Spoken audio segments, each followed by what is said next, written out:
Hey guys, it's another great weather day, just like yesterday. Today's June 16th, and I mean it's overcast, low humidity.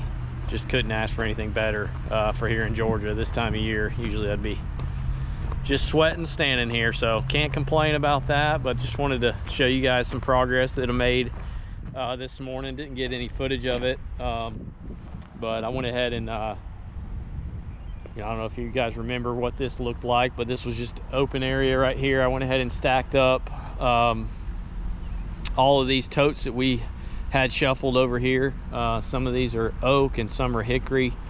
And then I went ahead and, that pile of hickory that we had right in this area, I went ahead and crated all that up with that last load of totes that we just got in. That we had got in 52, pulled those bladders out in a previous video, but I went ahead. I've got four remaining right now, but we also run through these as well, so not only those 52 have been filled, we filled more than that, and I think I got another 7 from just a local supplier here that brings me whatever they get as well. So but yeah, I got these hickory. I think, what do I have? I've got 4 rows of 6 right there. So we got 24 baskets, so almost filled 24 out of that pile that I made yesterday of hickory, and then the resplitting station filled a few right here as well. And then I've got some more in that other trailer over there that's ready to be resplit. So yeah, filled quite a few baskets with hickory, and we have an abundance of hickory this year. Which is nice. We've honestly never had quite as much hickory as we have right now, processed and will be dried, ready to burn for this burning season.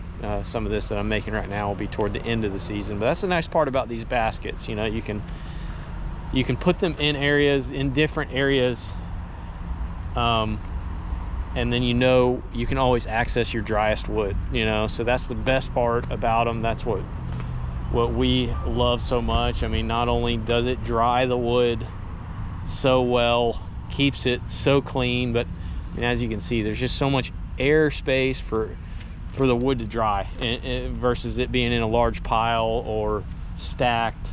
The more air you can get through the wood and the sunlight that gets on it, the better. So, and we just have these stacked too high right here. That's not our intent for this area. We're going to stack them higher.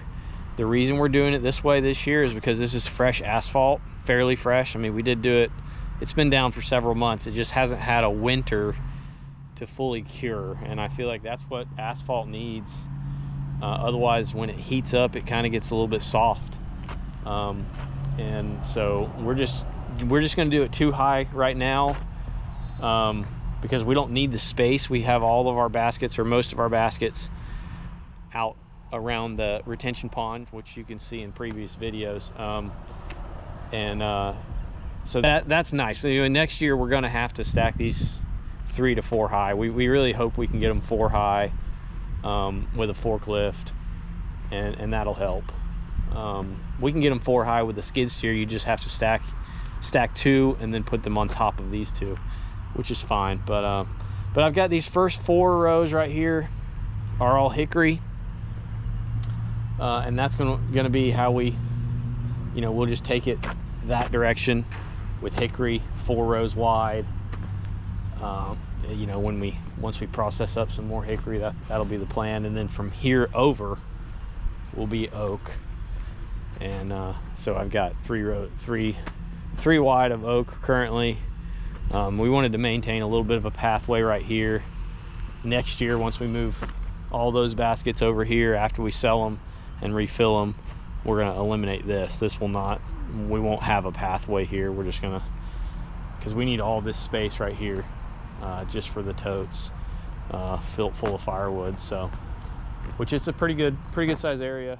And the nice part is it's real close to where the finished product is, so it won't be very far to move the baskets once they're filled.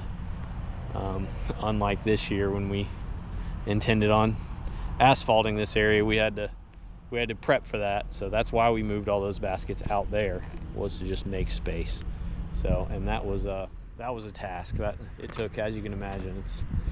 It's a long ways to get the baskets over to there with a skid steer. It took quite a bit of time, but I'm glad we did it. I'm glad we have this asphalt area now, ready for the future. So it has been nice, and I mean, it was nice even just moving those baskets over there with a skid steer. So much nicer than before. We used to have aggregate down here, and we didn't even have a nice fine top to it. We just had a number three and number 4 rock, so real rough.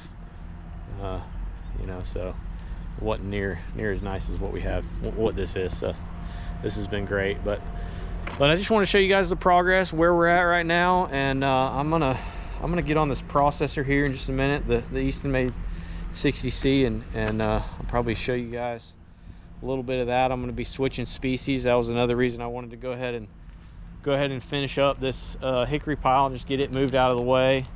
And that is the last of the hickory logs that I currently have on the yard that I'm not saving for just kiln runs. I know in a previous video, in the last video, I showed you guys what I had, and I'll go ahead and just walk over there right now.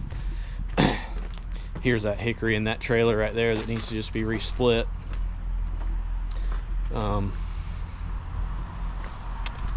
But yeah, we've got a little bit of hickory, and it's just really nice stuff. Good straight grain, pretty good size diameter to run through the processor and make good size splits. So and like hardly any resplits. You know, you'll of course get resplits out of anything if you get some angle cuts and stuff. It's just the nature of firewood, but yeah, it's pretty good stuff. I'll go ahead and walk over here closer to it so y'all can get a good idea. Yeah, it's good size stuff though. Yeah, I'll put my hand on that one. So good size stuff, and a decent little bit of it.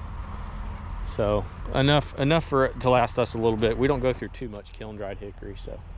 But I think I'm going to be switching over and getting started on this oak pile right here. Just got a little bit of oak, and I've got one that, you see that black dot right there, right here. That means that log's got some metal in it, and that is a big, good size oak too. You can just tell that against my hand there. That is a, I don't know, I should put a tape to it, probably 23, 24 inch diameter. So I know you guys would probably like to see that one run. I'll probably separate that one out and show you guys how this Eastonmade runs a log like that. Hopefully we don't hit a big piece of metal in it. Hopefully it's just something small. I'll inspect it, see if I can see anything from the outside, but 10 to 1, it's probably something that's buried in the tree that you can't even see from the outside. But for the most part, that thing will go through just about any metal, as long as you don't hit anything real major, without you even noticing. It'll just go right through it. So that is nice. But unlike a bar and chain processor, you'll know if you hit metal, you won't be able to continue running. You'll need to go ahead and swap your chain or sharpen it or something like that. So but yeah, I'm gonna get going, get running the processor, and let you guys come along and watch. I'll probably load that big log on here first, and that way we can get real good video of that for you guys. All right guys, so it's the next day now. I was gonna go ahead and process up that oak and start with that large log there, but I got a little distracted and started moving around these crates, and then a tractor trailer came and with another load of totes, and so I think you're gonna see that in the previous video right before this. So I got another load of 52 totes, which is nice to get, and we need more and more of those. So trying to trying to get a stockpile. We don't sell the wood in the with the tote often. I mean, we do have a few customers that pick up, and we charge a deposit for the tote. And if they choose to keep it, they're welcome to it. But the deposit, we feel like, is worthwhile for us. If they do end up keeping it, you know, we still are okay. And then if they bring it back, you know, we appreciate that, just so that we can reuse it. But we definitely don't just sell them off. We typically are delivering it and not bringing it to the customer in these totes. So it's just for storage and separation of species and keeping the wood dry, you know, making the wood dry faster. That's why we utilize these totes. So we've got, I don't know, probably now we probably have 13 to 1400 if I had to guess, somewhere in that range, and I'm trying to get about 2,000 of them. So still working up my supply of those, my stock of those. But yeah, I'm going to take you over here in just a minute, and we're going to measure up that large diameter oak and throw that one on the live deck. And I'm just going to take you through processing that one before I get into finishing up that little bit of oak that I have left there. So yeah, follow along. Let's see what that one measures out at. So.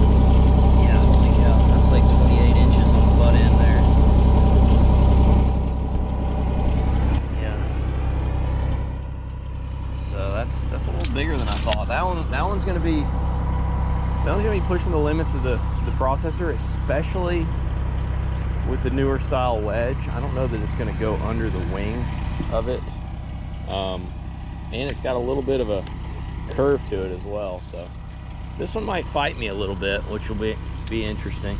23 on the small end here.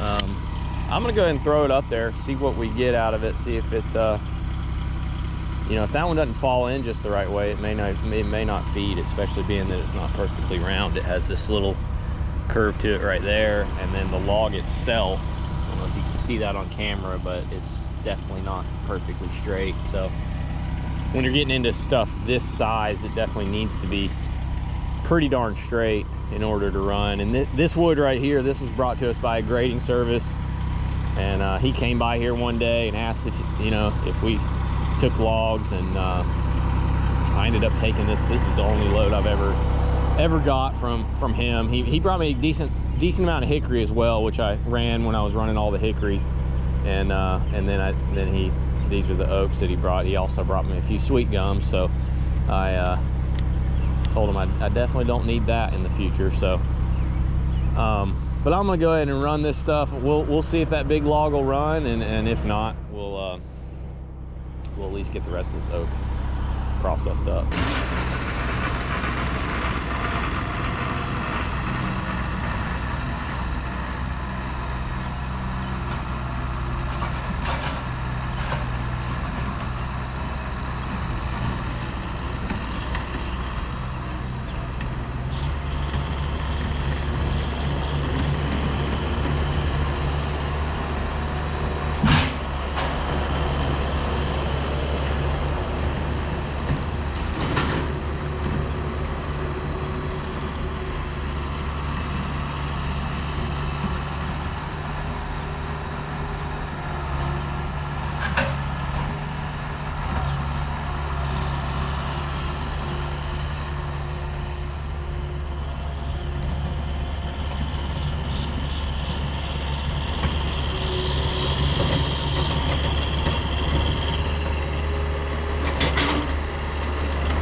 All right, guys, we're gonna see if this thing runs. I have my doubts, but it'll do it. I just hope it feeds it well, being that it's crooked. And then down towards the end, I don't even know if the log's gonna fit underneath this wing right here. On our previous wedge, you know, back when, you know, we bought this processor, they weren't putting these wings on these wedges, and so we have other wedges that we've certainly run this size diameter on, but this right here kind of limits you, because the wedge will only go so high, and then it may catch underneath that, and if that happens, obviously I'm just going to eject the log and go from there. But hopefully we don't hit any big metal as well. That's one thing I'm worried about in this log, but we'll find out.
So as you can see, that log is just barely fitting under, and it keeps getting bigger.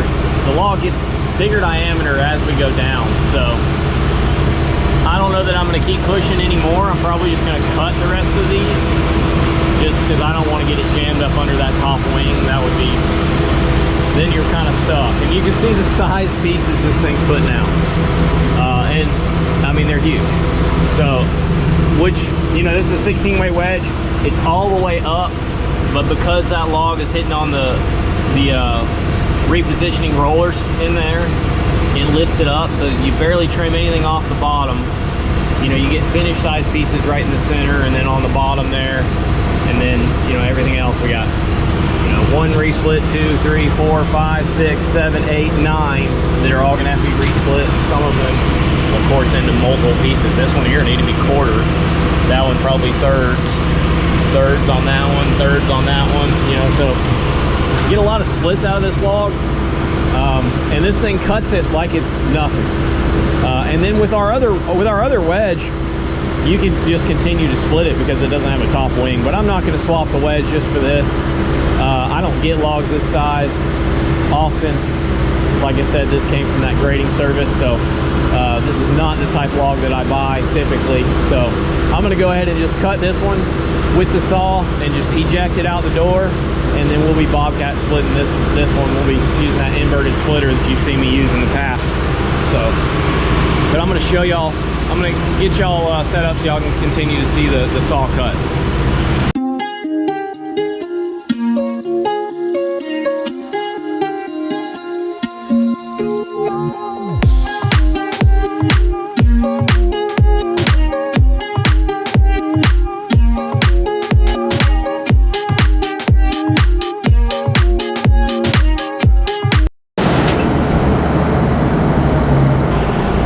Well, I made all those cuts there. That was that one bound on me. I don't know if you saw that, but that's just, it just wasn't clamped. I mean, it kind of, the log shifted a little bit in the clamp, and that'll kind of happen if you're not, you know, if you're trying to just go through it at a decent pace and it gets a little bit, just a tiny shift, and that can happen. But that's rare. That rarely ever happens. But this is a massive log, and I've got a bunch of splits here that I need to make with that inverted splitter now. And yeah, these things are huge, but beats the heck out of chainsawing that log. I'm glad that it ran fine and smooth for me.